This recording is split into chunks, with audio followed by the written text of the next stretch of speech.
To Hartford Seminary. Thank you so much for coming through snow, sleet, freezing rain, whatever it is out there. We were very much on the fence about whether to continue tonight, and the forecast kept saying it really wasn't going to accumulate, and at least in the Hartford area it wasn't going to be too bad. So I appreciate that you made that effort, because not everybody likes to drive in when there's one flake of snow. So.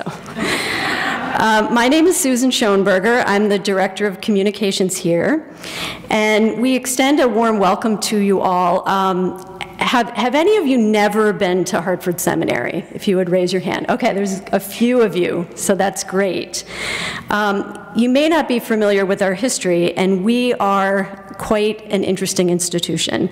We have roots in the Hartford area that go back to 1834. We are a graduate school for religious and theological studies, and our student body is very unusual for a seminary because we have students of many faiths. Primarily, they are Christian, Muslim, and Jewish. We prepare our students to become religious leaders in the complex and pluralistic society that we live in today. We welcome you to visit our website and take home any of the printed materials that we have in the lobby. There's lots to know about Hartford Seminary. We have lots of free events like this one. We love to have you come and take a look at some of our classes, possibly audit a class if you don't want to dive right into a degree program. But please ask us questions. We're really here as a resource for the community, and we'd love to hear from you. So now I'm going to say a little bit about our speaker tonight. Amy Langston is a North Carolina native. She holds a BA in religion from Meredith College and is a second-year Master of Arts student at Hartford Seminary. She's a graduate of Hartford Seminary's International Peacemaking Program, which she did last year. Her research interests are in the sociological and psychological dimensions of religious observance and behavior. Her research, Autism Inclusion in Religious Environments, was most recently presented at the Parliament of World Religions in Toronto, Ontario. And just a little personal note, I've known Amy for about a year and a half, and I just want to say how impressed we all are with her commitment to the seminary and its mission. And I just wanted to tell a little story. Not that long ago, we had a post on Facebook, as we communications people have to do, and this was a promoted post, which meant that it went to a lot of people who aren't necessarily our friends or don't know us that well, and it was something fairly general about what we do here in our interfaith environment. And of course, as things go on Facebook, there were some people who made comments who were not necessarily very nice about it or polite about it. And Amy kind of just chimed in and very patiently and kindly explained what we do here. And I thought her way of saying it was just so wonderful, and it kind of took away the troll management from me, so that was just a nice thing to do. And that's our Amy, so we appreciate you, and we're happy that you're here tonight. So please join me in welcoming Amy Langston.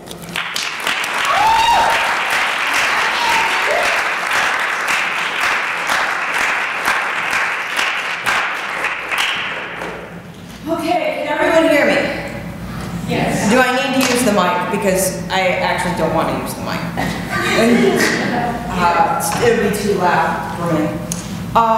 So I'm so glad that you've all come out today, because this is really my heart, my soul, my passion. This is what I'm all about. And this is why.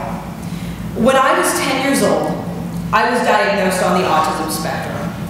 And so now my goal and passion is increasing quality of life and well-being for autistic people and their families.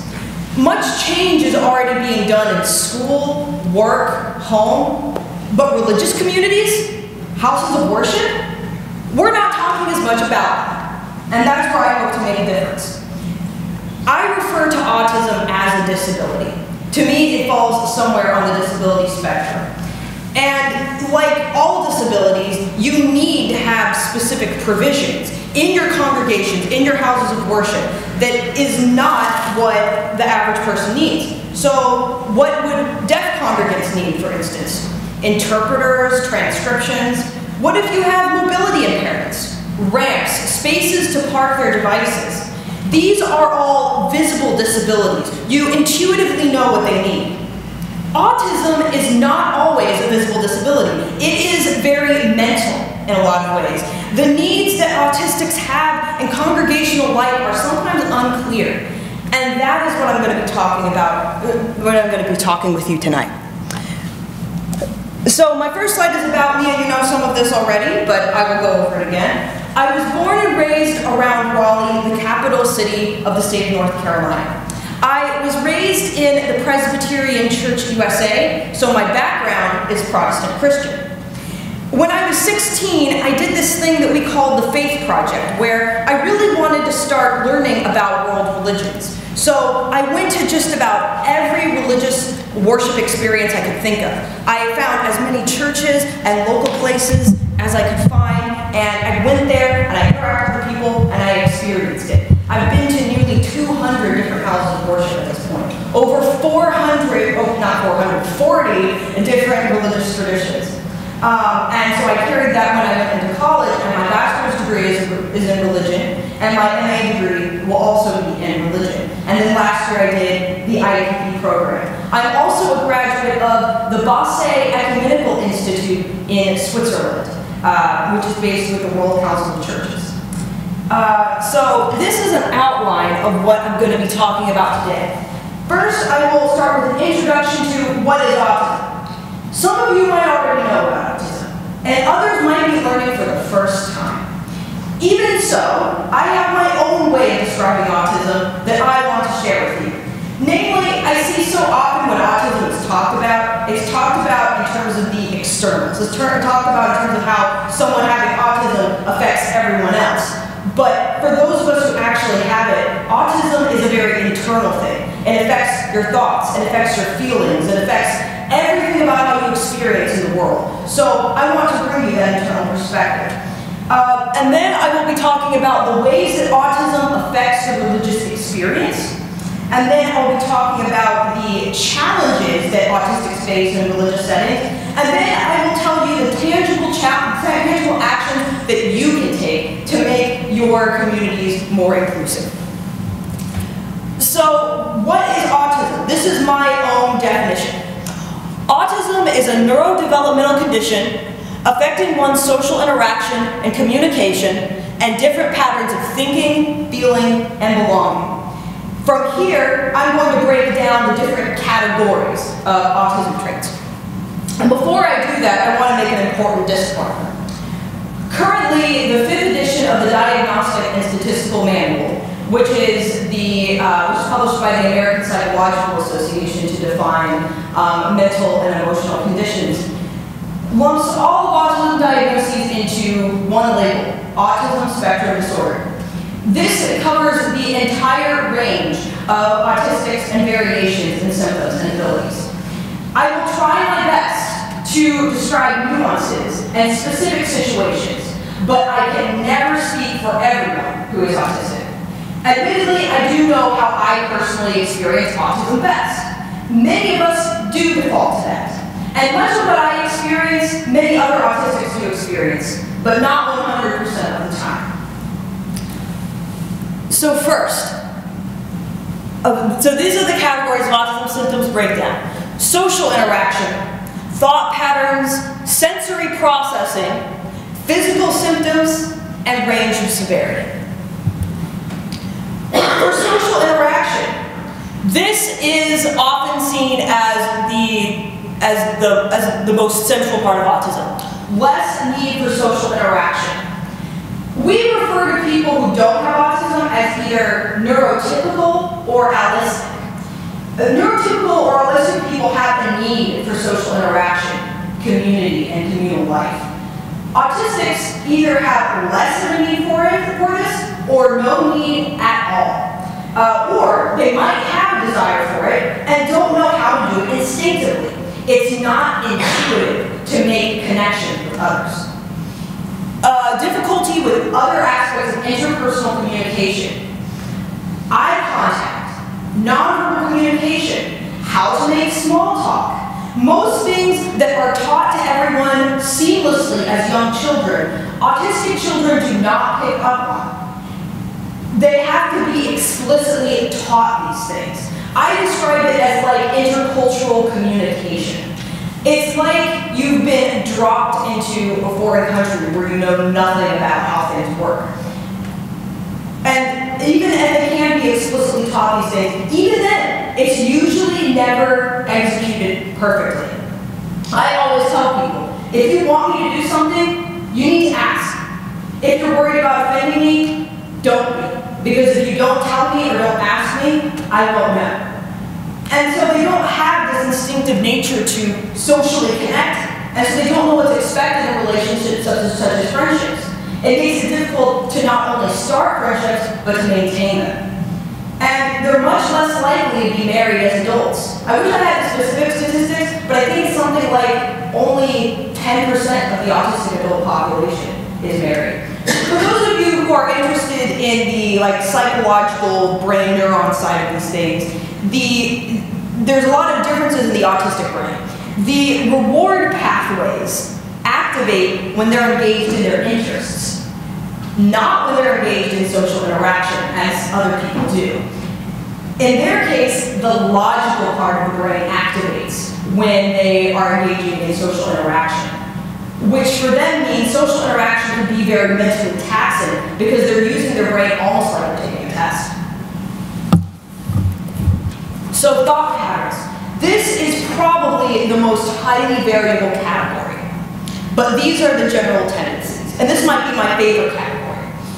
Autistics are fascinated by patterns and structures, and so many of their interests are based around gaining a deeper understanding of these things.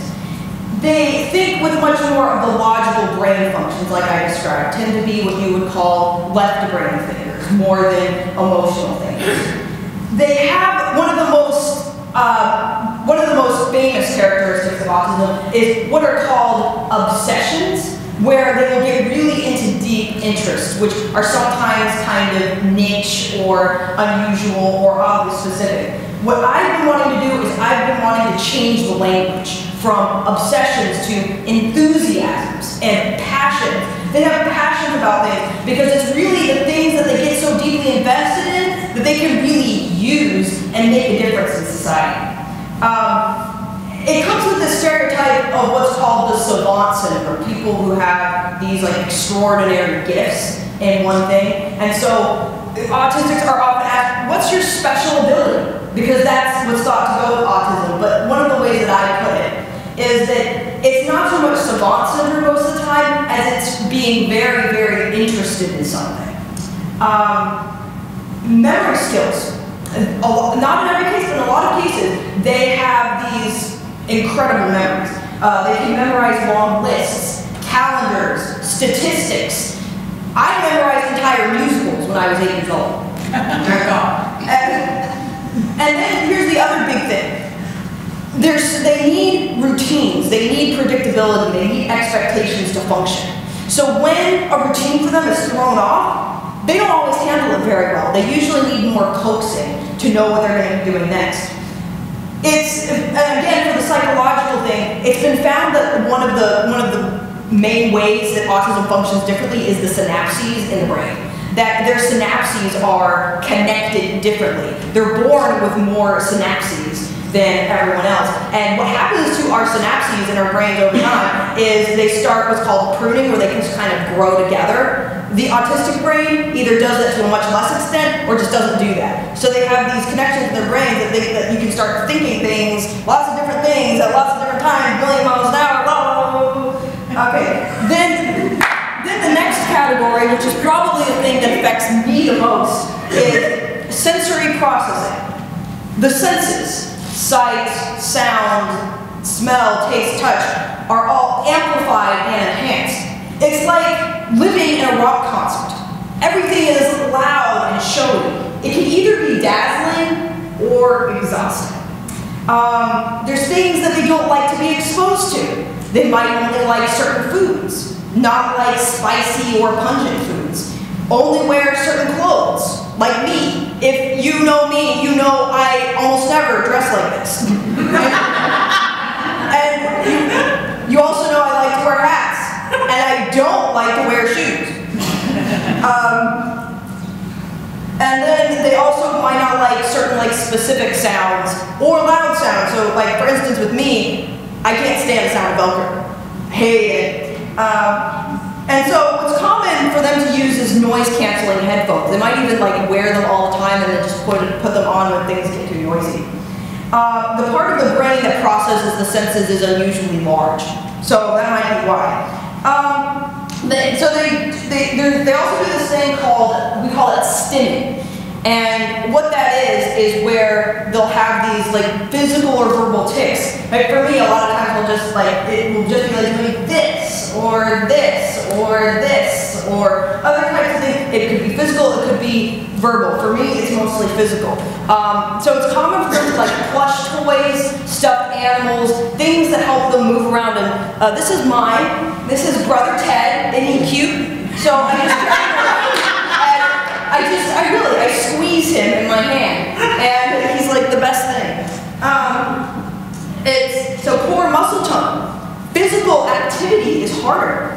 The part of the brain for balance and coordination is smaller, the cerebellum. I gotta tell you guys, I can't run more than 100 feet before I pass out. I'm not someone that will ever run a marathon. I'm just saying right now.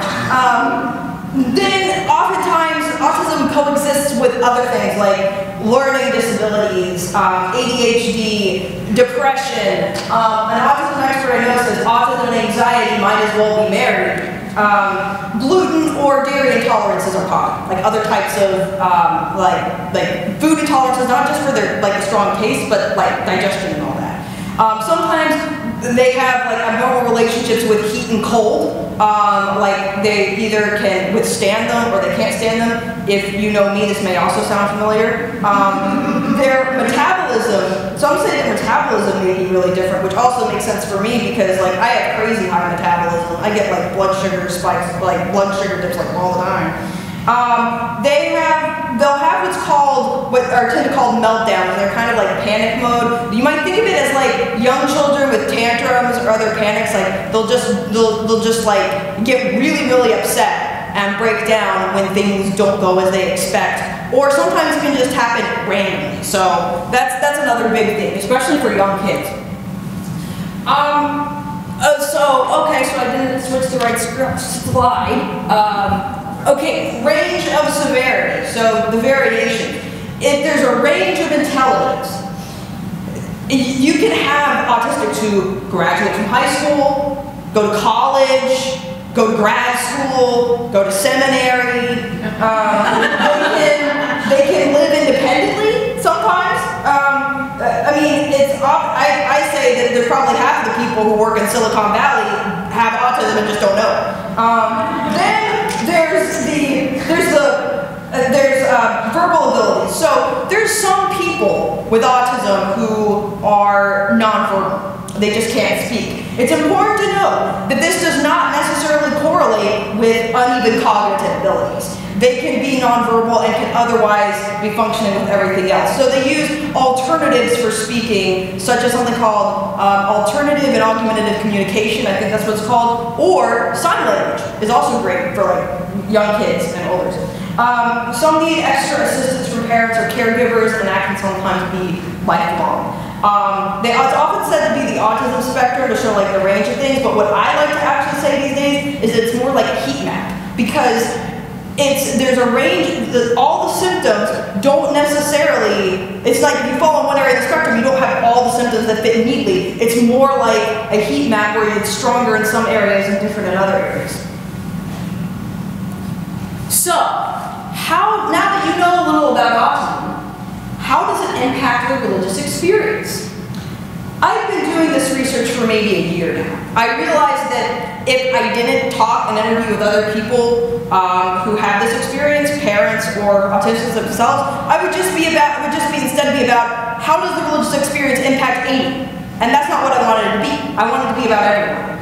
So I've talked to Jews, I've talked to Muslims, a variety of Christians. I'm hoping to expand to other religions, and it's ongoing. So if you want to help contribute to this, please let me know. I would love to know. So these are some of my general findings so far. They're more likely to think mentally about religion. They're not as it's much harder for them to connect with the emotional, mystical aspects of religion. Remember, they tend to be logical thinkers. And then more likely to see themselves as an outsider or to orient to the inward personal expression. This is a really big thing. They tell me that the community, the social aspect of religion is just not that important to them. And not only is it not, so like, that's what makes being in community inherently hard, because everyone values it, but they don't really value it, but they can still get a lot of important religious experience on their own, doing their own thing. So then, that extends to challenges. I cannot tell you how many times I have heard from parents of autistic children saying that they cannot find a church to go to. They hop from church to church, and what happens in a lot of those cases is that they're politely told not to go to that church anymore. Their child is too disruptive. And that's kind of one of the things that gets to me when there's so much emphasis in religion on being in community, but not only do autistics not really feel a need for that, but it's hard for them to even fit in because the churches that are or anywhere else that's all about community and inclusion excludes them because they don't fit the status quo. So some examples, the social environment, absolutely. How do you have conversations? Make small talk. What if you don't like touching people? A lot of autistics don't like to be touched. How do you make friends? And then the sensory issues. It can be loud, harsh smells, popping art. They get easily distracted from what's going on. Stare off into space and invest in their own thoughts. I was reading on this one church's website where and this is a kind of like evangelical, like rock style church, and so a lot of the churches frequently get asked, why is the music so loud? And so they were in this FAQ, it's like, why is the music so loud? And they proceeded to defend why they have music so loud on a biblical basis. And I tell you, I was just like, I was like, do you not realize, they probably don't, not realize how exclusive that is to people who can't stand the sounds being so loud. The music just does not need to be loud. It doesn't. Okay, so then they also have different educational needs. Sometimes they can't go to classes because the way that they're set up is not according to their own educational needs, which happens a lot in schools anyway, but it's the same in religious communities too. Rituals and ceremonies. I've got a couple examples. So I've talked to some like Jewish autistics and stuff, and what they tell me is what's really hard is doing the bar mitzvah. Standing in front of a crowd with all eyes on you, expected to deliver all these things that you've practiced. It's an unnerving experience. Or, like from what I've heard from Muslims, Ramadan is a breaking routine. Or going on Hajj, it gets so crowded there, an even bigger breaking routine. Or even just going to religious services one day a week can be a breaking routine. So then it's the matter of what can you do. So here are my 3 categories for that. Congregational awareness and about modifying the worship space and the educational programs. So a couple months ago, I was talking to a woman who I think had an autistic nephew or something, and she said, well, in our church we recognize that everyone is broken and everyone is in need of healing. When thinking about like trying to include the autistics, I said, yeah, but that's only half of that, because what they also need is specific things you do for them to allow them to have a full experience. And she was like, you're right. So I'm going to go over some of these. Educate on autism. Learn more about it. Make sure you know all about it. Find the people in your who are experts, parents, social workers, psychologists, your autistic congregants themselves. You need to learn their specific needs because we're all different. And find out what they need from you.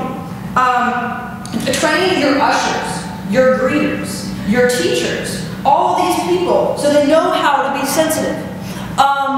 Attitudes. Have patience. They need a lot of patience.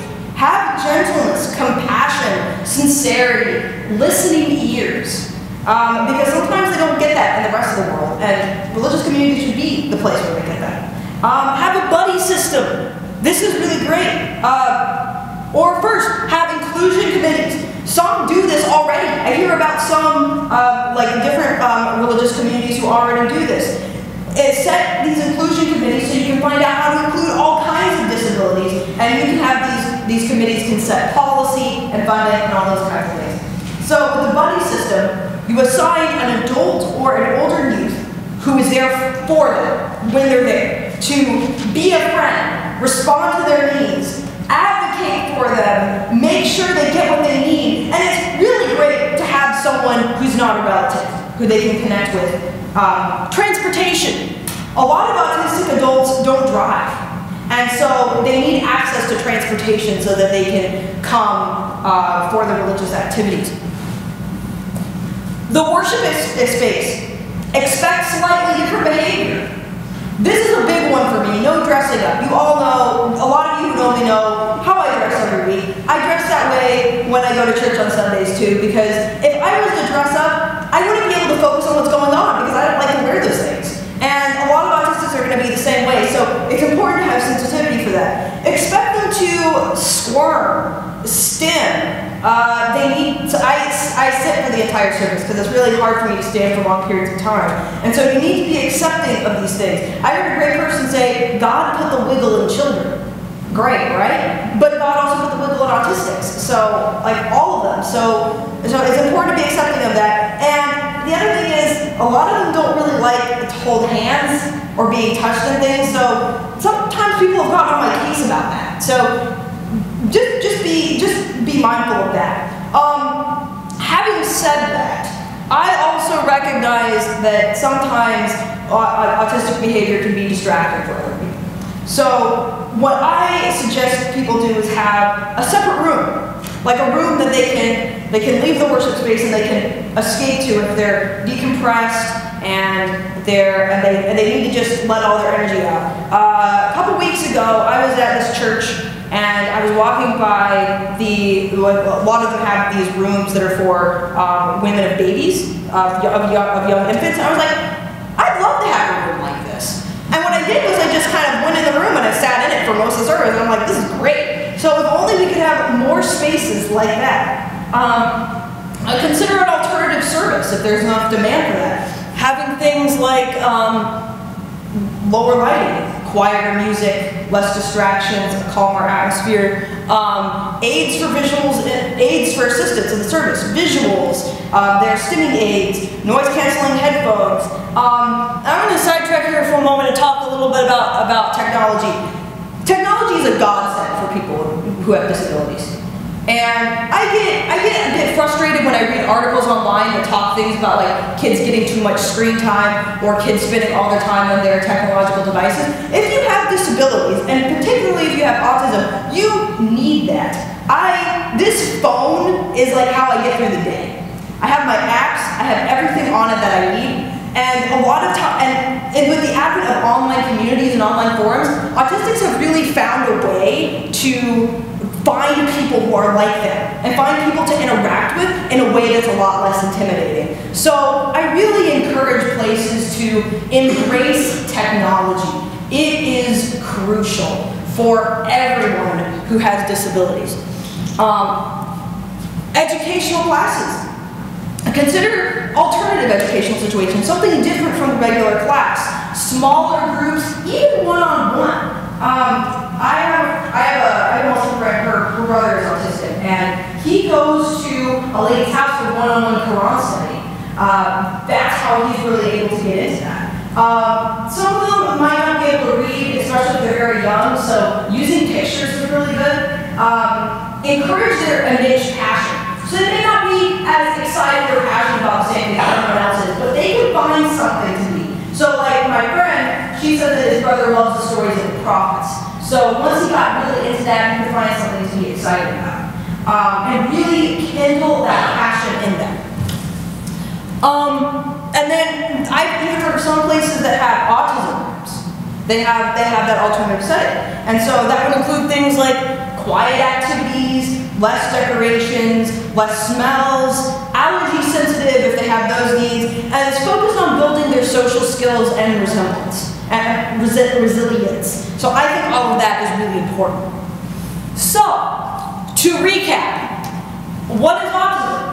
I'm sure you all know it's a neurodevelopmental condition. How does autism impact the religious experience? It's a different spiritual and communal orientations. What challenges do they face in your community? Sensory and educational needs. And what can you do? Adapt your congregation, worship space, and your classes. So that's the end of my presentation. If you want to contact me, here's my information with my website and some of the services I offer and my email. So I'll now open the floor for questions, and thank you all so much for listening.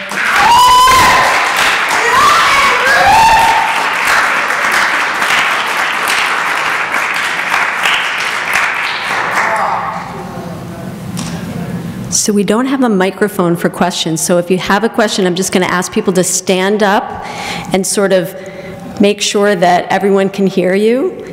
It'd be great if you could also introduce yourself. Yes. There you go. Yep. My name's Liz. My daughter's 8. She's also on the spectrum.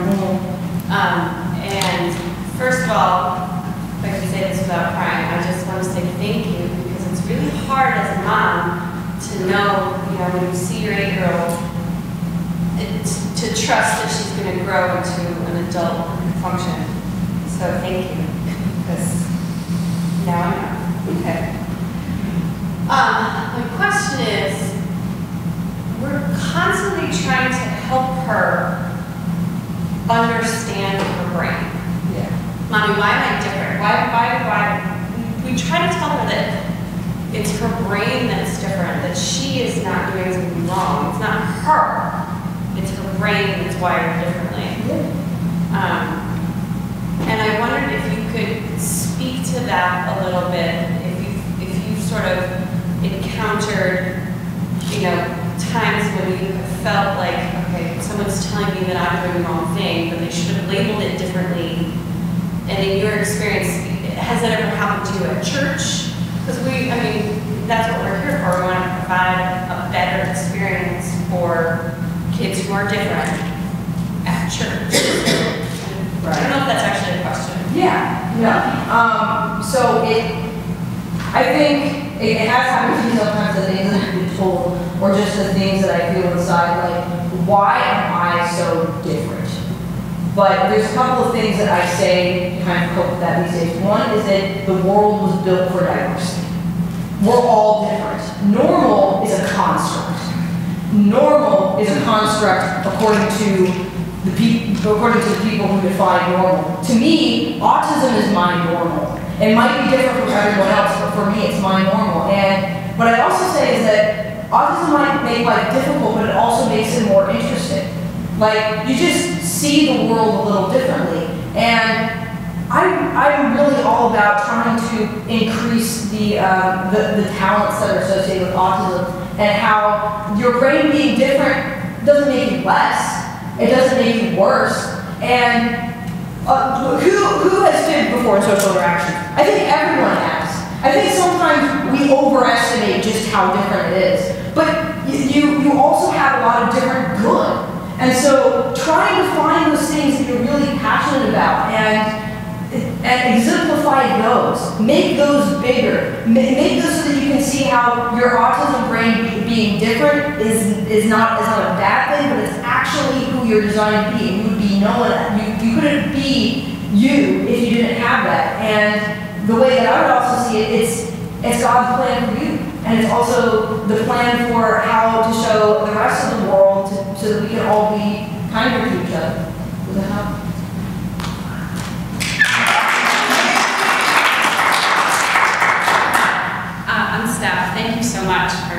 coming out. I actually have a background in special education. I taught special ed for 15 plus years and recently left this past fall. And I really want to pursue now this stuff, helping congregations and providing their spirituality with what I know about people with autism and helping to share that. So thank you.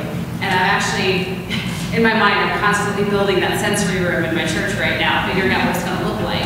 So if I could have some of your input of what you think should be in there, like what would a good sensory room look like in a religious setting? Well, I think I had some of that like on here. I think that part of it is going to be your target age. I think because the younger they are, the needs they're going to have. I think one thing that's not on this list is I think it's important for the room to be big, so they don't feel as cramped.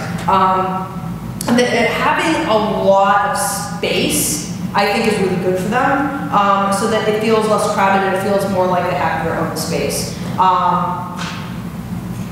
And like in terms of what you would do, just like I think that having a lot of visuals and having a lot of like active things like activities, not just teaching at them, but actually doing things with them, will be really helpful to get a lot of the ideas across. Does that help? Yes. Hi, Amy, Jennifer. I work here in admissions. I'm one of the very first people privileged to know you and welcome you here. And I know that we've had some conversations about your life beyond this place. Right. And I have not prepared you for this question, but you've been sharing with me a project for next year that I think is really exciting. Are you willing to share what you're working on in life after Hartford Seminary? Oh, I think I know. At first I was like, which one are you talking about? Okay. Now I'm like, yes. So something else that's commonly known about me is that I'm very well traveled. I've been to over 25 countries.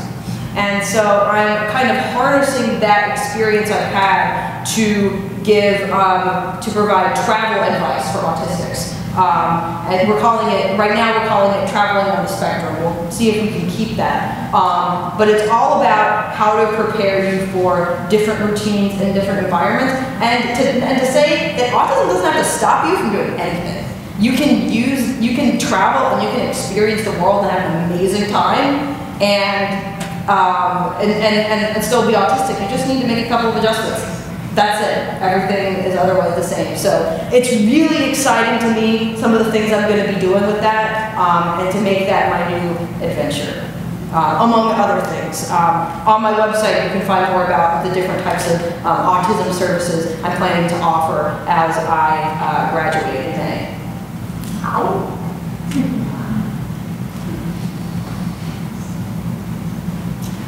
Hi, thank you, Amy. My name's Mary. I'm a local family physician and also teach at the medical school at UConn. I have a nephew who's 13 and a half who's on the spectrum. And his parents aren't raising him or have attempted to raise him in any major religious community. So I'm curious about how you would introduce to him the ideas of spirituality or thoughts about outside of a formal religious community, how might you begin that process of knowing the divine or God or what we might refer to as spiritual or spirituality for someone with autism? That's really good. Well, I'll preface this by saying that I think that everyone is greatly in need of religious literacy. And so I think everyone should be taught about expressions of spirituality that go beyond their religious community if they are religious, and so I think everyone needs to be taught those things. So with a lot of people, I think where you start is you just teach them some of the basic ideas. But with an autistic who doesn't know much about it, I think you kind of start with religion. I think at its very core is about asking why things are the way they are. Why are we here? Where do we come from? What is the purpose of what we're doing, if any?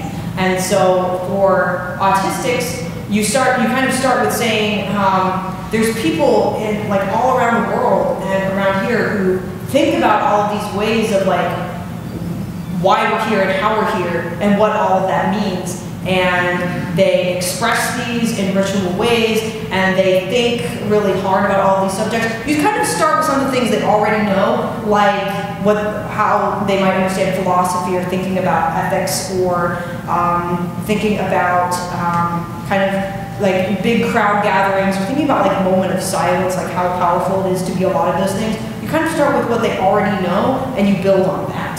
And give them exposure to a variety of religious thoughts so they can kind of see what's out there and then decide for themselves how that might apply to them.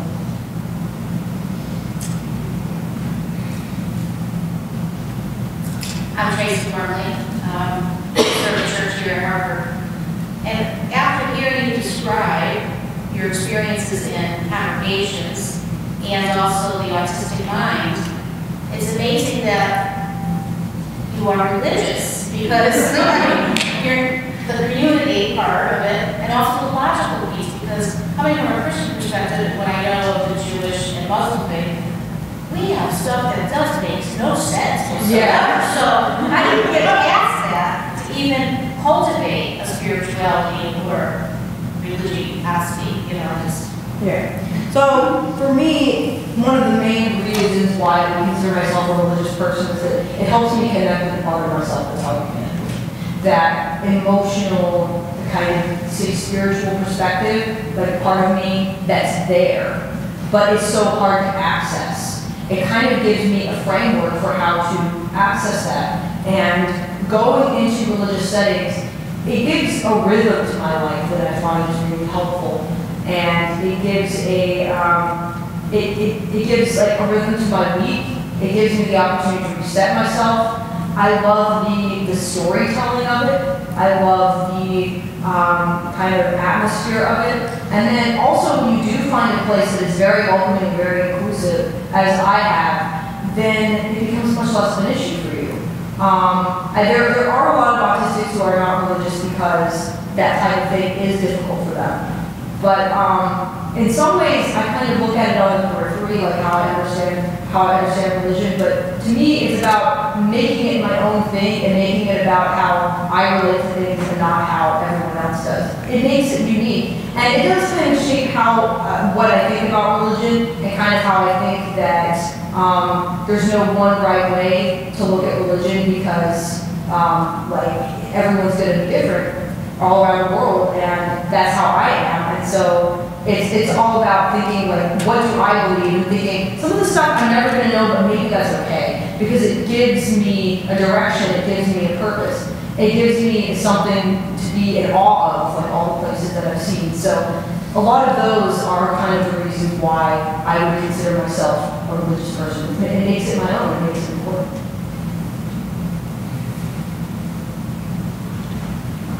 Hi, my name is Michael. I serve church. I've been in congregational ministry for a couple of years, but I just started this past July serving the church. And I just recently came to understand that one of my congregants is on the spectrum. He's 11. And he's got additional diagnoses as well. And one of my concerns is from time to time he seems to fixate quite a bit on being punished for his sins.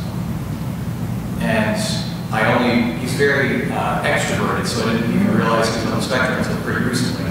So he's got a couple of other things going on, but a lot of your presentation tonight makes a whole lot of sense in context of him. So my question is, if some of those fixations seem to be dangerous or harmful, do you have any advice or suggestions on helping to reroute that in a more positive direction? Well, I think one of the first things you need to do is to think about the theological orientation of your congregation. Like, are these things that you talk about a lot? Think about who you want to be as a congregation and how it would affect not only him, but it would affect everyone else. Like, is this really what we're about? Encourage his parents, encourage the people who interact with him. And my personal view of that kind of theological lens is to think on that too much, it is a little unhealthy. And I think that it would especially be so for autistics. So I think that when you're in a church like that, one of the first places that you start is the Bible. find the verses, find the stories, find the passages that affirm who he is. Find the like things that we talk about in your congregation and push it to a more positive spirituality. And how can he get a positive sense of self and a positive sense of who he is as autistic. So just thinking about all the different like theological maps and roads that you take is really important to getting him in the right direction. Thank you.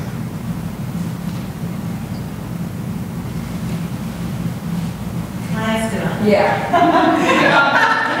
I tend to think of that faith project that you took as your lived out experience of your enthusiasm.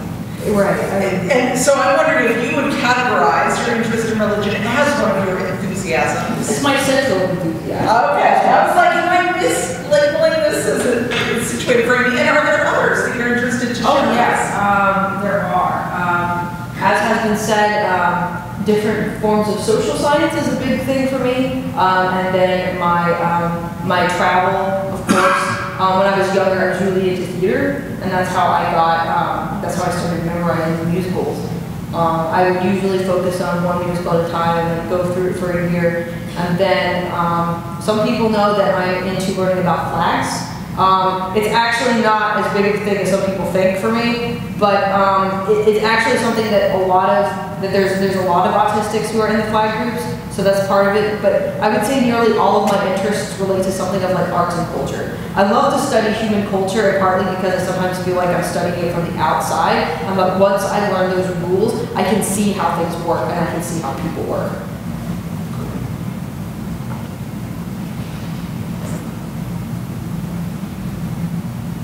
I'm Adam. I'm a minister here in West Hartford, and I've served multiple congregations throughout the course of my career. And I have never been in a congregation that did not have at least one autistic person, if not multiple, whether they were children or adults. And so we found a few resources that I like to use to share with people, but I'm wondering if you might have suggestions of particular books or just a couple of things that we might be able to look at. I'm happy to look at your website, that's very exciting. But are there particular things that you would suggest, like if you could show 2 or 3 things to your congregation, what would you recommend? In terms of books, I have to admit I've actually not read a lot of autism books. There's a couple of books that come right from the perspective of autistics, such as Born on a Blue Day is one book. Another book is Look Me in the Eye. Both of which are written from that perspective. As the autism and religion thing, I'm one of the few people that's doing this, so I don't think that there's books out there on that. But those books, I think, can give you something of a primer of autism. There's also another thing, I love this. There is a list online of children's books about autism. So if anyone wants that, just send me an email and I'll send you the list. I think those are really great so that young children can already see. There's really great ones like an autistic cat. I mean, that's just adorable. Autistic like, who wouldn't love that? The kids are going to love that. So those, I think, are good for the kids, and so those are good resources. There's also some good TED Talks out there if you want to listen on those, so just look to YouTube for the good TED Talks, infographics. All of those things are really great to educate, and just to come directly from the autistics themselves are probably the best source. Great, thank you very much. Can I add 2 young adult novels? Yeah, of course. One of them is called Rules. Perfect. Fifth grade. And then Ginny Lou is actually an adult book, but it's, high school level. Great, thank you. There was one book that a consultant who was very helpful to me in my first setting. Her name is Sally Patton, and she wrote a book called, I believe it's Welcoming Children with Special Needs, and included autism as part of her book, but it was not only about that. So I appreciate having additional resources. Sally Patton. That was probably 15 years ago when that came out, so it's... we have maybe one more question? And then we'll let people grab cookies and there's lemonade back there and talk to each other. Can I throw out one more book? Yes. I said, you really, if you haven't read it, read it. Our whole school district read it as a continuing ed. It's a long title, but it's called The Curious Incident of the Dog in the Night. I actually do not recommend that book. I do not recommend that book. It's, really? Yeah, it's a very stereotypical portrayal of autism, I believe. So I would hesitate to recommend it. I'm Natalie, I serve a church in Waterbury, and we have a young adult who's on the spectrum, and he is asked if we would be consider having separate worship services. He wants to invite friends. More comfortable to have a different kind of worship service when he's bringing his friends in for the first time, is the way I'm understanding so far. And I'm wondering if you are familiar with spirits. Say that again? Rejoicing spirits. No, I'm not familiar. I'm curious to know if it's, because of many of our Lutheran churches, if they're connected to now with Mosaic, but they format services specifically with thinking of those things that you shared with us to think about with people. And I'm torn between welcoming, providing an environment that's comfortable, but also not being separate from the rest of the body. So, well, it kind of depends on what they want. Like, that's the objection that's been brought up a lot. But if they really want to have their own space, then it's not going to be problematic for them to not interact in a larger space. Thank you so much